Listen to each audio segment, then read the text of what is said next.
Today is February 29th. Welcome to Big Book Daily. My name is Rob. I am an alcoholic.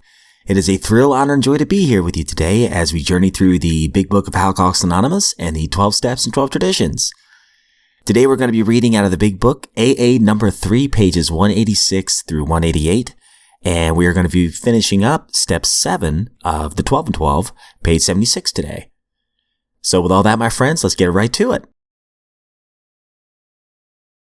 So in Bill Dotson's situation, his malady has gotten particularly stronger over time and worse, and he was drinking for oblivion until a friend that we already know as Bill W. and Dr. Bob, they came in and they're trying to help him out. And they have a pretty interesting discussion. And once again, Bill Dotson's like, holy cow, these guys know what they're talking about. And we left off with Bill asking, like, do you really want this? Now, if you don't want it, we'll not take up your time and we'll be going and looking for somebody else. So we're going to continue with that page 186. We're going to read 186 through 188 today. The next thing they wanted to know was that if I thought I could quit on my own accord, without any help, if I could just walk out of the hospital and never take another drink. If I could, that was wonderful. That was just fine. That they would very much appreciate a person that had that kind of power. But they were looking for a man who knew that he had a problem and knew that he couldn't handle it himself and needed outside help. The next thing they wanted to know was if I believed in a higher power. I had no trouble there because I never actually ceased to believe in God, and I tried lots of times to get help but hadn't succeeded. Next, they wanted to know, would I be willing to go to this higher power and ask for help, calmly and without any reservations? They left this with me to think over, and I lay there on that hospital bed and went back over and reviewed my life. I thought of what liquor had done to me, the opportunities that I had discarded, the abilities that had been given me, and how I had wasted them. And I finally came to the conclusion that if I didn't want to quit, I certainly ought to want to, and that I was willing to do anything in the world to stop drinking. I was willing to admit to myself that I had hit bottom, and that I had gotten a hold of something that I didn't know how to handle by myself. So after reviewing these things and realizing what liquor had cost me, I went to this higher power that, to me, was God, without any reservation, and admitted that I was completely powerless over alcohol, and that I was willing to do anything in the world to get rid of that problem. In fact, I admitted that from then on, I was willing to let God take over instead of me. Each day, I would try to find out what His will was, and try to follow that, rather than trying to get Him to always agree with the things that I thought up for myself were the things best for me.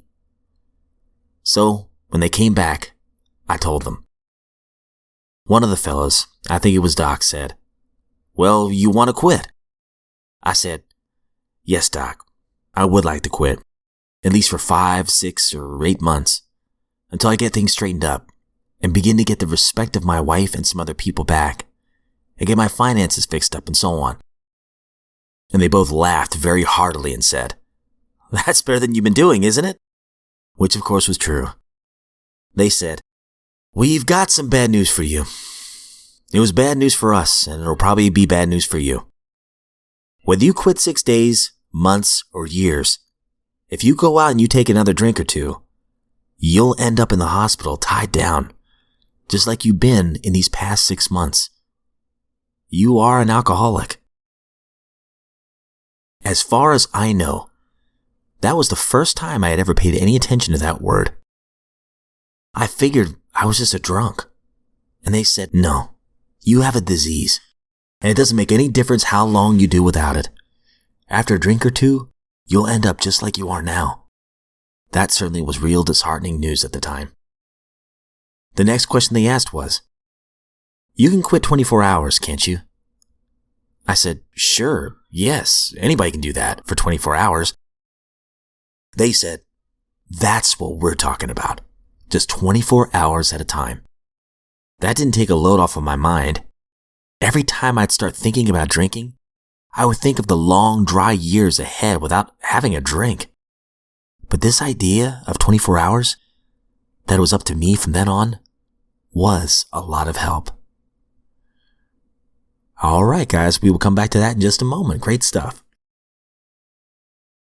All right, my friends, so as we finish up step 7 out of the 12 and 12, which is humbly asked him to remove our shortcomings, we spent a long time talking about humility and how powerful and how necessary it is, and how, according to the book, over time, it turns from having to be that necessary thing to being something that people strive for, and a better quality of life and a new outlook on life.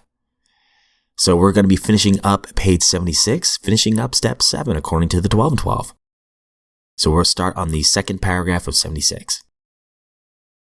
The chief activator of our defects has been self-centered fear. Primarily fear that we would lose something we already possessed, or would fail to get something that we demanded. Living upon a basis of unsatisfied demands, we were in a state of continual disturbance and frustration. Therefore, no peace was to be had unless we could find a means of reducing these demands. The difference between a demand and a simple request is plain to anyone. The 7th step is where we make the change in our attitude, which permits us, with humility as our guide, to move out from ourselves toward others and toward God. The whole emphasis of step 7 is on humility.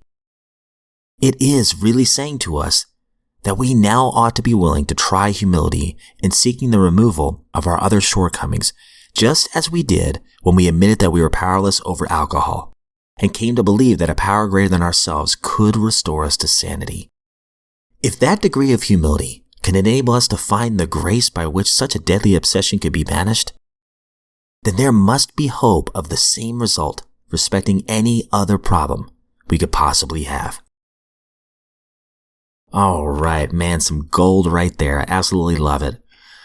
You know, what I take from this is, hey, if the God of my understanding can remove this obsession to drink, imagine what else he can do.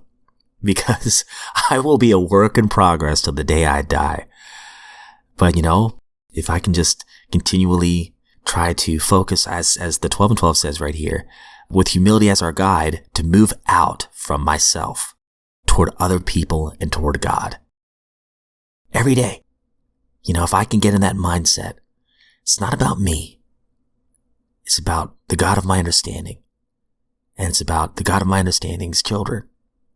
If I can just kind of keep that mindset, I can stay out of a lot of trouble. I think I've quoted it before. I always love the line by Fred Rogers, you know, to borrow his phrase. It's not really about winning for ourselves. It's by stopping and changing our pace every now and then and helping others win too. There's a lot to that. Just getting outside of self. Love it. And I really love the breakdown real quick of Dr. Bob and Bill W. and what they say to Bill Dotson. You can stop drinking for maybe 24 hours, can't you? And Bill's like, yeah, maybe. Yeah, I could do it for 24 hours. Keeping it that simple. Somebody told me one time, don't worry about quitting drinking for the rest of your life. Just worry about not having a drink today. Think about that. And finally, it makes me think of my math teacher. I'm pretty sure I've shared this, but if not, I'll say it one more time. Please forgive me if you're already tired of the story. But I had my brain shuts down with math. It always has, but I'm working on that. That's a fear of mine. I got work to do. But anyways, so I had a teacher one time. She knew I struggled in math in 9th grade. It was a particular algebra class, and she would take an index card and she would cover part of the equation. And she'd go, okay, solve this first. And I could do that. It was one little tiny step right there. I could do that. Then once I got that done, she'd slide the index card back a little. Okay, now solve this. Okay, now solve this. And by taking one little step at a time, it was not near as overwhelming. So to borrow that metaphor for drinking, you know, we don't have to stop drinking for the rest of our lives. We don't have to worry about that. Let's just focus on today.